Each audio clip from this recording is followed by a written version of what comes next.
барои вазъияти безеби имрӯзаи Украина дунё гирья дорад.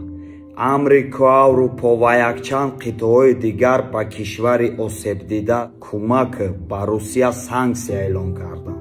Агар зид набоше рӯзҳои гузаштаро ба ёд меорем. Дар Ливия уқа хунрезие шид, Муаммар Каддафие ки чароғи роҳи халқиш буд, ба қатл расонида шид. Дар Ироқ уқа рӯзҳои паст буд, ба Саддам Ҳусейни адолатпарвар тӯҳмат бор кардани бадор овехтанаш. Дар мамлакати Шом хонаҳои баланд ошёна бо тамоми сокинонаш комплект ба замин яксон гардиданд. пули гази нефт дар кисаи мусулмонон нарава гуфта зани кӯдакҳоро киштан оқи падар. Дар Афғонистон 46 солае ки ҷанг тӯл кашидост. 46 солае ки мардуми афғон як рӯзи хуба дидагӣ нест. Имеа артиши қонуниша бировард, артиши ғайри қонуниша дуровард. Дар Чин чӣ қадар рӯи ғирора фарзандои аҷуҷу маҷуҷ азобу машаққат додостанд. Аллоҳ нест кинау ҳаром хирора мардуми мусулмона хӯрдестанд. бовар мекунем ин қадар зулму ситам ба хотири чӣ?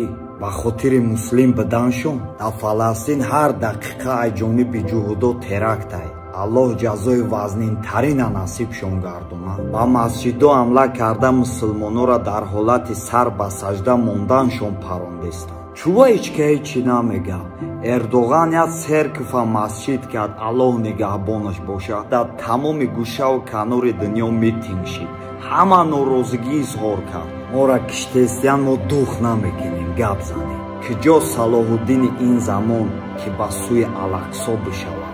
ҳангоми Адольф Гитлери падараҳмад дар ҷуҳудо шикор эълон мекунад, дар рӯи замин ҷуҳуд намемонад. ягон таишон таги заминда пинҳон шуда буданд, ҳамчун греза ба киштӣ мешинанд, айнемисо раҳоӣ меҷӯянд. вақте ба соҳили Фаластин наздик мешаванд, дар пеши киштӣ калон калон навишта шудааст. немисҳо оилаҳои моро кушта несту нобуд карданд. шумо ҳам мисоли онҳо набошед ва умеди охирини моро накушед. мардуми осудаи Фаластин ин воқеаро дида ашк мерезанд. раҳмшон меояд. гурезаҳоро ҳамчун меҳмон не, ҳамчун як аъзои оилаи худ дар хонаҳои худшон ҷо мекунанд. прикин дар муддати хеле кӯтоҳ курнамакҳои ҷуҳудои беватан тонистанд ватани мусулмононро майда майда забт кунанд ватандор шаванд. ва яке аз давлатҳои хеле тараққӣ карда бо номи Изроил бошанд. медони прогресси онҳоро ма дар чӣ мебинам?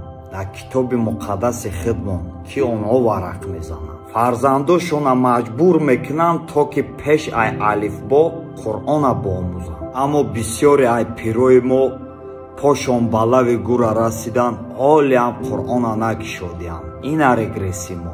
барои чӣ дар ин мавзӯъ ягон кас ягон чӣ нагуфт ва намегӯяд? ин рӯзҳои сахту сарди паси сар кардаи мусулмонон дар кадом созмон чорабиниву ҷонибдорӣ кард? аз пишти 4-5 хахол дунё кунҷад рондест. ҳар рӯзи худо дар тамоми кунҷи канори дунё аз кӯдаки навзод то ба пири кампири мусалмон кишта мешавад. гӯё касе намебинаву намешнавад.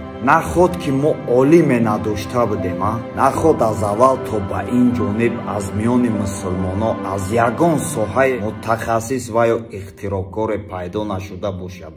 чим агар мо мусулмонон сохтмончиву подавон будем, тамом рӯи падаршон сиёҳ ҳар коре ки аз дастшон меояд аз гузаштагони мо омӯхтанд. илм, фарҳанг, маданият, умуман тамаддуни гузаштагони моро дуздиданд. оқи падаро англисҳо ҳатто нақшаи канализатсияро омада аз бухорои мо тоҷико ба Лондон бурданд. моро саропо ғорат карданд. кадоме аз мусулмонон сазовори ҷоизаи Нобелӣ гаштагиай ва ё дигар ҷоизаи дараҷаи аввали ҷаҳонӣ?